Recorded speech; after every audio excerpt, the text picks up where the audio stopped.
Hello, good evening, and welcome to the Kirsten Engel Town Hall with Mi Familia Vota. Kirsten Engel is candidate for Congress for Congressional District 6, and soon we will hear more about her. First, I wanted to welcome you and thank you for joining us. We are with Mi Familia Vota, which is a community organization dedicated to growing Latino civic engagement and political power. And we are so happy today to grow that civic engagement and that power through information and connection. Todo eso se puede ver en español a través de los subtítulos. Si vean en el chat, van a ver las instrucciones para cambiar los subtítulos a español en Zoom. ¿Ok? Y ahora voy a pasar el micrófono a Raquel Terán. And now I'm going to pass the microphone to Raquel Terán, who is a longtime community organizer and leader who is from Douglas and Agua Prieta, and who has herself served in the state legislature and was the chair of the Arizona Democratic Party. We're so happy to have you here tonight, Raquel. Gracias, Mónica. And hey, and mi familia is Mi Familia Vota. My first clipboard as I was registering people to vote was handed to me by Mi Familia Vota. And thank you for hosting this conversation.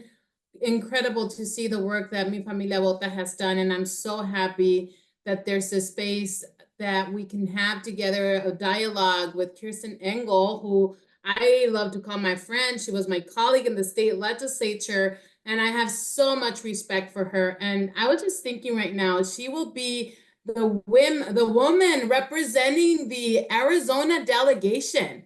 I have chills just thinking about that. You're going to carry such responsibility, Kirsten, and we have to get you through the finish line. So I'm so excited for tonight's conversation. And I'm going to read her beautiful bio because, Kirsten, you've left so much here in Arizona. You've given so much to us, and I can't wait to see what you will do in Congress. So a little bit about Ms. Engel. Senator Engel, as a child of two public school teachers, Kirsten Engel learned at an early age the importance of giving back to her community and protecting our resources for generations to come.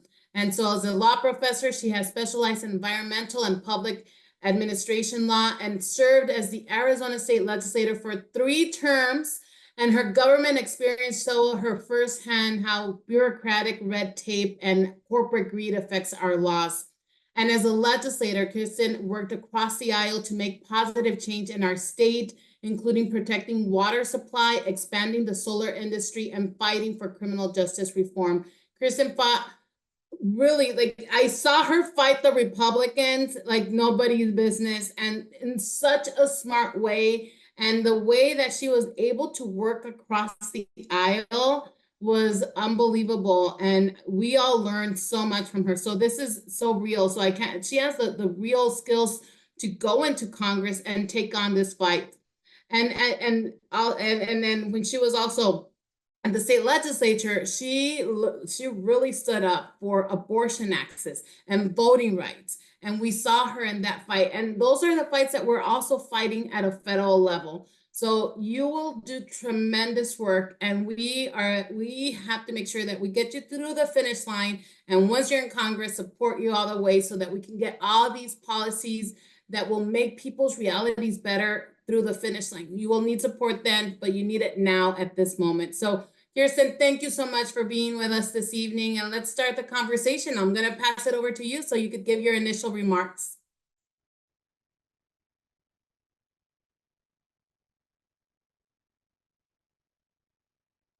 I can't. Oh, there we go. There we go. All right, there. We're going.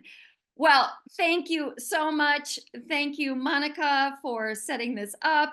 Thank you, Senator Terán, for all that you have done. And I am just very, very honored and pleased to be on this town hall this evening to talk to all of you. And I do want to give an absolute shout out to Mi Familia Vota. Your organization has been amazing. I run into your volunteers a lot, and we know how important it is to have a voice in our politics, to make sure that people have the tools they need, they're educated about how to vote and how to make their voice matter. Not in the Arizona State House here in Arizona, and in the halls of Congress. Your voice, the voice of the Latino community, needs to be heard so that they have the political power that they deserve. So thank you again. I am running for Congress, running for Congressional District 6 here in Southern Arizona. The district we often refer to as the Gabby Giffords district, for one of our most beloved former members of Congress. It is a race that I have run for before. I ran during the midterm elections and missed winning by one of the closest margins in the United States, just a little over 1%, 5,000 votes, after being outspent 6-1. I'm running again, this time with a great deal of support from the grassroots to wonderful, really supportive and important national organizations. And I do believe this time we can finish the job that we started before. A little bit about me and my background. I came here about 20 years ago with my then infant daughter. And I came for a job. A lot of people who move to Arizona come for a job. I was very, very lucky to be hired at the University of Arizona. My background is in the environment, and I was being hired as a teacher of environmental law. So everything's great. Just so excited to be here. And, you know, that didn't end until I started to see what was happening with respect to public education in this state. My daughter in public school, me at a public university, and seeing the incredible cuts. And we also have seen those cuts to community colleges and to so many social programs that support our community. And I realized I was in a position actually that I could do something about it. And I could advocate for kids in our public schools. I could talk about the importance of clean air and clean water and health. And so I ran for the Arizona legislature, and as Raquel has mentioned, served there for just about 3 terms, you know, standing up for our values, but trying to find, you know, any opening for bipartisanship so that we could actually make progress in terms of funding education, working on our water issues, you know, working to support affordable housing in our community, and certainly, you know, addressing the issue of community safety, and which is both an issue of, you know, good safety policing, but it's also how do we make that the most safe for our communities? How do we make sure that our communities are included in community safety conversations and policies? For that 1 year, I received the award of being the best Democratic legislator in the Democratic caucus. Very proud of that. And one thing they said about me was that I was a law school professor who did her damn homework. And I bring that up now because what are we seeing in Congress? A completely dysfunctional entity, an entity that can barely pass a budget. Actually, they haven't passed a budget. They keep on passing like continuing resolutions for a few months, you know, much less, you know, pave the roads or work on helping families lower costs. So this is what I would like to get in there and do my damn homework. And I have to say, the current incumbent, my opponent last time, who holds the seat now, Juan Ciscomani, has been supporting the extremists, and it's the extremists that have been making Congress dysfunctional. You know, throwing up anti-abortion riders onto things like agricultural funding bills. This is what has just destabilized and made our Congress not a working entity where our voices are heard and we're getting policies that move our communities forward. So Representative Ciscomani, you know, he cheered the repeal of Roe versus Wade. He's been voting for national abortion restrictions. You know, he rejected the bipartisan border security immigration deal. And I'm glad that we will talk about the important issue of immigration reform that affects so many of our communities. And he has just, time after time, supported the far right that is in control of that body and has really destabilized it. So I want to get in there, Congress, you get a chance to vote for the best person for the job every 2 years. I think that Juan Ciscomani has shown that he is not an independent voice for the people of this district, that he can't cut through that dysfunction, and that actually he is feeding that dysfunction. And that there's a lot of extremism in his background, being a leader in this entity called the Patriot Academy, which doesn't believe in the separation of church and state and teaches young kids, how to use lethal force. So I want to get in there and work on the issues that matter to our communities. And I look forward to your questions. All right. Well, great introduction, and so glad to hear a little bit more about your background and your vision. And we do have a question that came from somebody who submitted a question as they were registering for this event, and it's around housing. I believe 1 of every 5 houses here in the state of Arizona are owned by corporations, but I mean, this is it's a pressing issue. So with the rising housing costs putting a strain on many families here in Arizona, and homelessness is a growing concern, what concrete strategies will you implement to increase affordable housing options throughout our state, and how do you plan on working to support families accessing safe and affordable homes? Well, this is the number one issue I hear about in terms of affordability in this district. Housing affordability has just dissipated. So many people are not able to stay in their homes. Rents have been jacked up. Seniors have had to leave their homes. New families are unable to afford a home. It is an absolute crisis across Arizona, especially in this district. So we know that we need to build more affordable housing, and that we are going to need government support to do that, and that we need also accountability for these programs.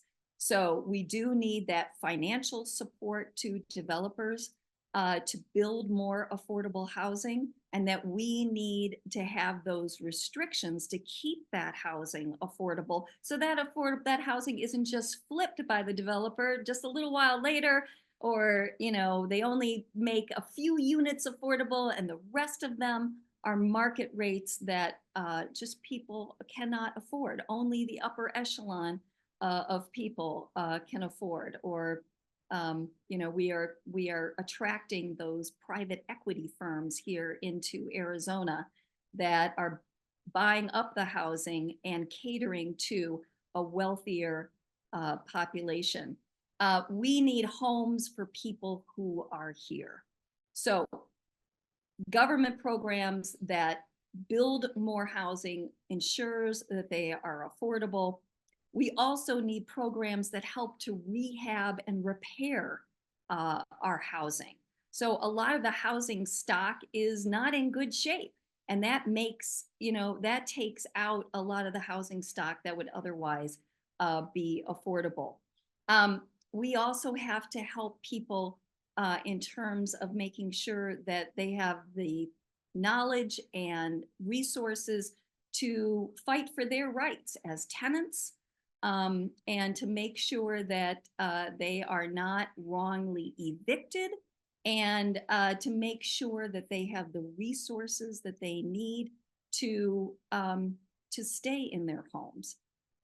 During my time in the legislature, during the pandemic, I worked very hard on the issue of eviction prevention, making sure that both tenants and landlords had the resources that were needed to keep people housed. We know that housing is so critical to family stability, to making sure a family can be self-sufficient, to making sure that members of the family can hold a job, have an address so that they can vote, and making sure that kids are safe, going to school, and getting an education. So there's very important programs on the federal level that mirror programs that I supported on the state level, from low-income housing tax credits to programs that that help people stay in their homes. I would say that the current representative, Juan Ciscomani, voted just very recently, a couple months ago, for a very, very large cut to one of the most effective housing affordability programs that the federal government gives to state and local government. It's a program called the HOME program. It's a federal grant program that gives money to states. States give it to localities. In Tucson, it is one of the largest sources of federal funding for building affordable housing. So, this is not somebody who has lined up with helping us on the housing crisis. Thank you so much for that answer, Kirsten. And thank goodness it's all like, sometimes you do pray for longer terms, but the good thing is this was only 2 terms. One term, I'm sorry. And Juan Ciscomani hopefully will serve only 1 term, because he has done a lot of damage and has shown who he is as he served. I mean, on the housing crisis that we're experiencing, and him going into Congress and slashing budgets on how people can get a roof over their head is should be unconscionable. But let's go on to immigration. I know this is an issue that is on top of mind of many people here in Arizona. I have my Virgen de Guadalupe here. This is the green card Virgen that was gifted to me. And many of us have been working for years on the issue of comprehensive immigration reform. So immigration justice is a key issue for the members of Mi Familia Vota. So immigrant families and dreamers have become a strong part of Arizona's community and the fabric of our country and an economy. And many families have mixed status, with U.S. citizens married to undocumented immigrants who face significant barriers and the lack of clear path to legalizing their status. So the application process for a green card or a work visa is expensive, it's limited, and it could take decades. So how would you fix America's broken immigration system with an emphasis on keeping families together and fairness for all? Well, that is very key. Talking about the importance of keeping families together. We need to have a working immigration system. And I think that one thing we can agree on, actually, I think, it's actually a pretty bipartisan agreement, I think, is that we have right now very much of a broken immigration system. And it has been an area where the extremes have taken over. And we have become, issues have been mixed up between issues of border security and immigration reform. We do need to address both, and I'm very convinced of that, because we are not going to be able to make progress in this issue without addressing both. And on the border issues, we know we have real issues of drug smuggling. We have real issues of human trafficking. We need to be combating the drug cartels and that are really so strong and hurting our communities. We need to do that so that we have the resources to process people who are coming to the border, who have the right to apply for asylum, to make sure that we have an orderly and quick system there to make sure that everyone who has an asylum claim is able to make that asylum claim. And those are the border issues. And that is why I would have supported, even though I didn't think it had everything in it that by far it needed to, that bipartisan border deal, because it would have brought immigration judges, asylum officers to bring more order to the border, to make sure that people who are here to apply for asylum had the right and the ability to do so. On immigration, I mean, we are a nation of immigrants. That is our background. That is what makes us strong. And right now, we have a stranglehold in terms of legal pathways to citizenship and incredible backlogs to those who are caught in the system today. So we need to make sure that we have more legal pathways to citizenship.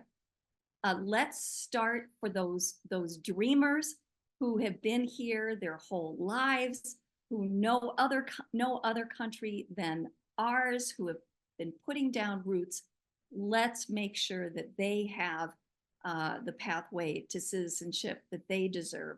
And let's work on making sure that others who have been caught in this system of backlogs, the spouses of citizens, the people who are already being sponsored by employers. Some of these people are in, years long waiting lines for getting their citizenship.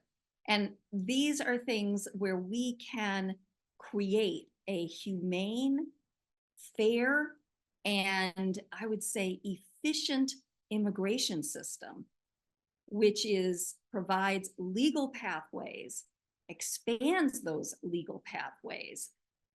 Certainly, we are way overdue at looking at our visa system and updating that system to make sure that we have people who are ready to come in, build our economy, from healthcare to transportation workers, and that they are able to apply and get that permission to work. So I think there is a ton that can be done. I think it's going to be difficult for us to make these reforms of our immigration system without addressing issues on the border that have been capturing a lot of the attention. But I do believe that we can do that in a bipartisan manner. Unfortunately, my opponent has shown he has no interest in bipartisan solution. He wants to keep the border a crisis, which I think is really preventing us from being able to move ahead. And he's going to kowtow to Trump, who wants to continue to make it a crisis. And we have tangible proof of that. That's what's happened so far. Yeah, and it would be very dangerous we will make sure that we get Kamala Harris elected, but if there was a Trump presidency and Francisco Mani still in the U.S. House of Representatives, the agenda is mass deportation.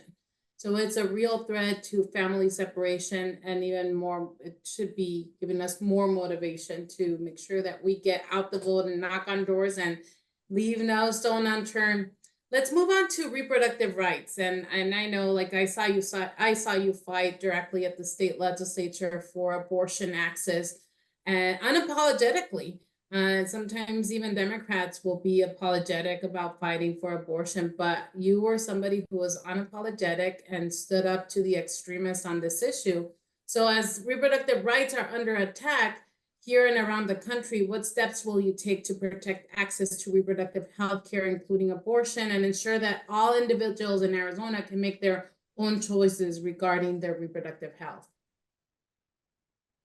Well, women have to be able to make their own reproductive health care decisions with their family, with their doctor. These are personal decisions, and we need to restore this right and this freedom to women and their doctors and their families. And it has been, devastating for me as a woman, as a mom of a teenage daughter, to see what has been happening here in Arizona ever since Roe versus Wade was repealed, something that my opponent cheered, by the way. We almost had the 1864 criminal abortion ban go into effect. This was we barely missed this. I mean, this is what the far right has been pushing in terms of taking away these freedoms, the ability to control your health, your life from women.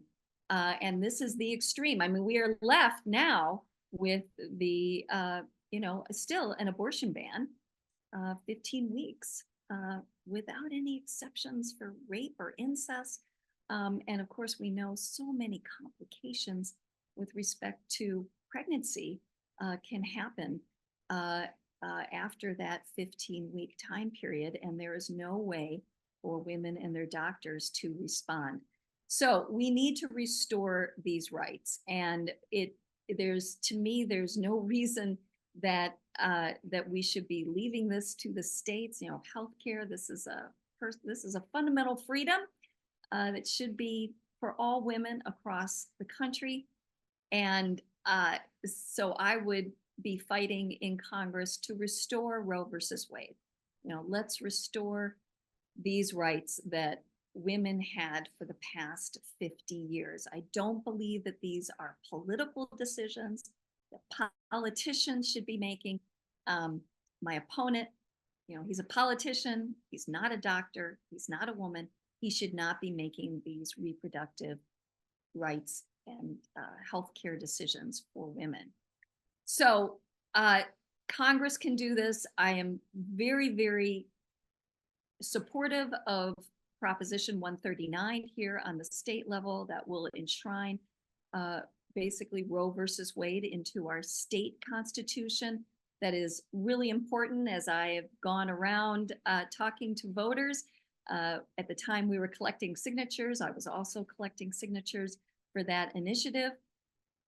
But we also know that, God forbid, if we don't keep the presidency and, Trump and his allies try to push through a national abortion ban, that could preempt what we do on the state level. So we do need federal elected officials to be working to guarantee reproductive rights. And that's what I will do. And this is very, very caught up with just, reproductive health care. And we know that, reproductive health care has been more difficult for Latino women to access, and that it's been less available, worse outcomes. And so we really need to address that as well. So abortion access, leave these issues to women, private decisions, healthcare decisions, and also increase reproductive healthcare access. Yeah, it's so important to be speaking about this issue as healthcare. And healthcare is the next question. Like, we know that seeing a doctor and getting a medical procedure, paying for needed medicines continue to be out of reach for so many seniors and families. And in Congress, what would you do to lower healthcare costs and expand healthcare access for all Arizonans? Well, I don't know anybody who is happy with our healthcare system.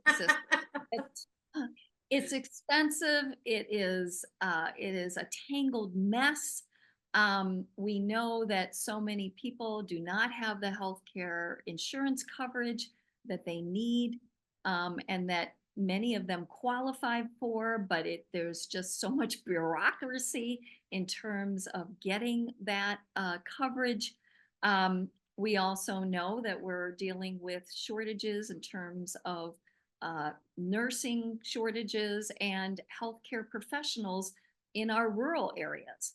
Much of this district is actually rural areas, and I hear all the time about the lack of access to primary care doctors as well as specialists. So all of these need to be addressed. I know firsthand, especially what seniors face, as somebody who has an 88-year-old father who is dependent upon Medicare for his services.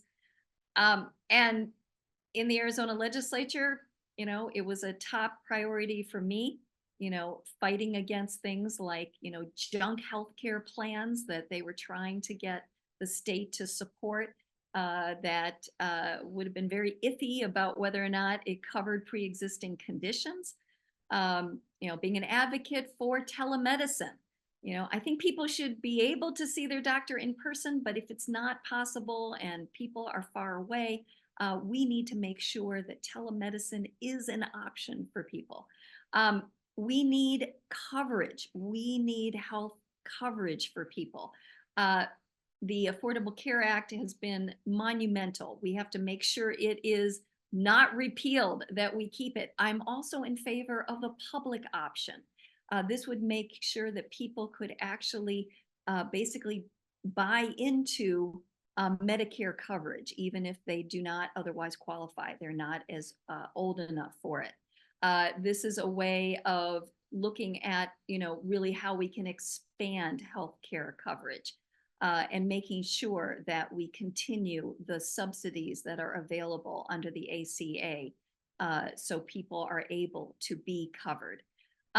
Medicare, so important, especially the authority of Medicare to negotiate the price of prescription drugs, something that was passed by the Democrats in the Inflation Reduction Act and is going to save seniors so much money starting next year, and also the federal government, literally billions of dollars. We should expand the number of drugs that are subject to that, because it is outrageous as I go and talk to seniors and find out that many of them are foregoing rent, foregoing food, trips, gasoline, just to be able to pay for their prescription drugs.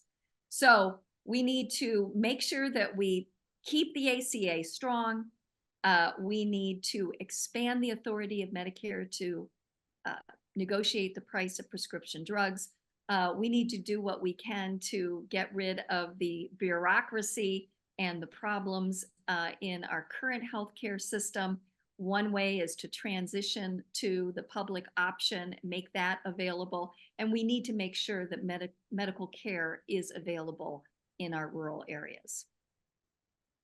Great, thank you so much. And you know, we are talking about a lot of great policy, and but in order to get this policy moving forward, we need to make sure that everybody has access to the ballot box and that our democracy is healthy. And we've seen so many attacks at a state level, at our state legislature. Obviously, we're seeing it on our ballot with all these propositions that will create more barriers to our democracy here in Arizona. So Congress will have a key role in making sure that we protect voter rights and have access to the ballot box. So could you share your vision and how to ensure that we combat voter suppression and misinformation on campaigns too? I think it goes together.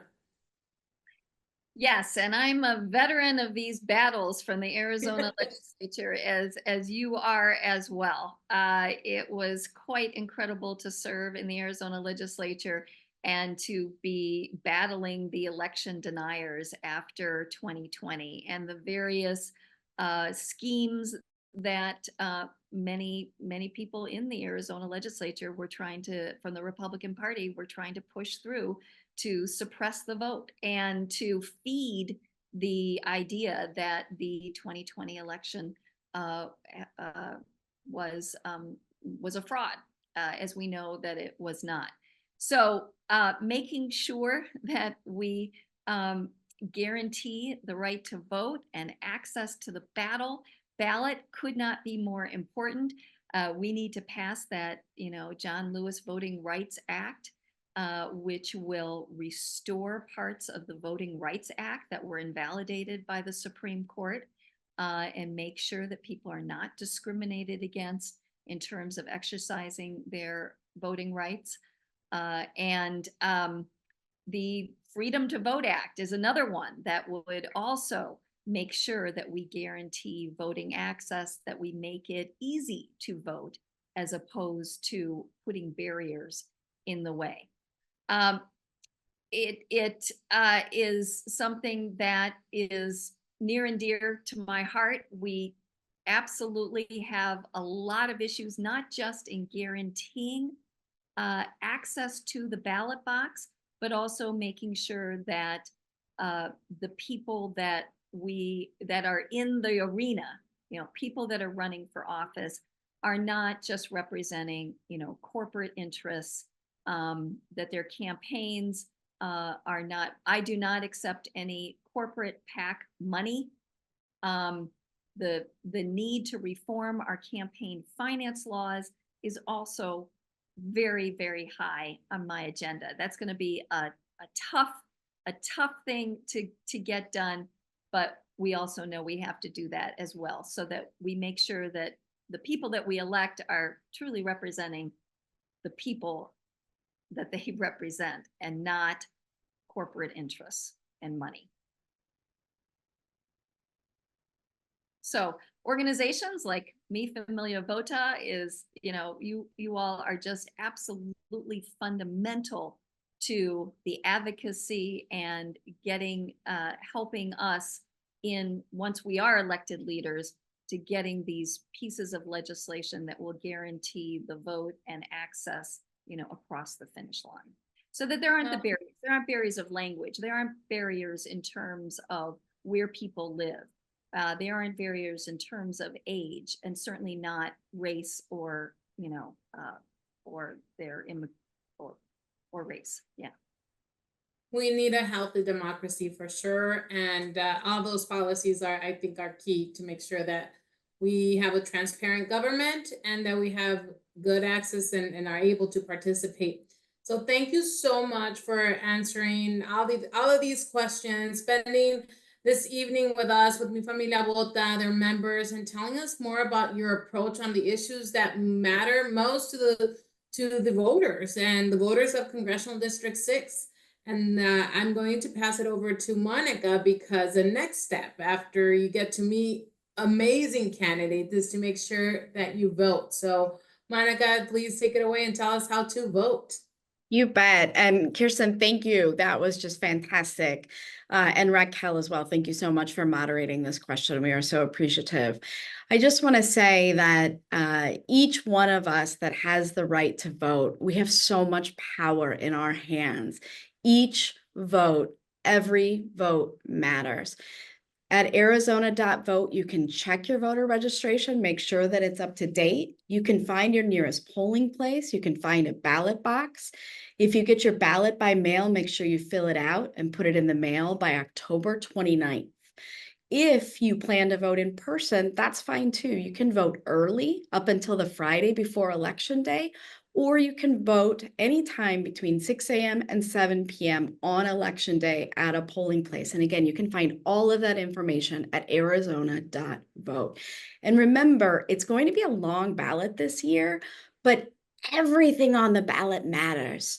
Sometimes local stuff has just as much of an impact as federal, right? We need all of us who have a vote, who have a voice in this democracy, to start at the top and work our way all the way down the bottom. If you have any questions about how to make your voice heard in this election, please call us with any questions or challenges at 1-833-VOTAMOS. 1-833-VOTAMOS. 1833-VOTAMOS.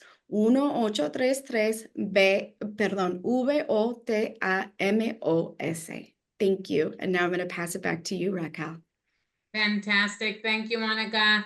And just to close us off here really quickly, we want to make sure that everybody who's watching us, either here in our Zoom or on our Facebook Live, you can get involved. We need you to get involved and make a difference.